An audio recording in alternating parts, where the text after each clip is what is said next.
நினைக்கின்ற மாண்புமிகு எடப்பாடியார் அண்ணன் அவர்கள் வர வேண்டும். வந்தார்னா உங்க எல்லாருக்கும் அந்த வேலை திட்டம் உறுதி செய்யப்படும். அதே சமயம் உங்க பிள்ளைகளுக்கான வேலை திட்டத்தை பாட்டாளி மக்கள் கட்சியில மருத்துவர் அன்புமணி அவர்கள் கண்டிப்பாக கொண்டு வருவதற்காக எல்லா முயற்சி எடுப்பார். கூட நாங்க எல்லாம் ஒன்றாக இருந்து அவரோட சேர்ந்து இந்த திட்டங்களை கொண்டு வரும் என்று கூறிக்கொண்டு, மறக்காதீங்க தேர்தல் அன்னைக்கு மாம்பழ சின்னத்துக்கு ஓட்டு போடுங்க.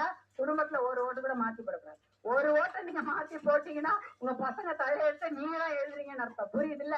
நம்ம பசங்க தலையெழுத்து நல்லா இருக்கணும், நல்லா கௌரவமாக படிக்கணும், கௌரவமான வேலையில அவங்க உட்கார்ந்து தலை நிமிர்ந்து அவங்க வாழ வேண்டும் என்றால் பாட்டாளி மக்கள் கட்சிக்கும் மாம்பழத்திற்கும் வாக்குகளை போடுங்க.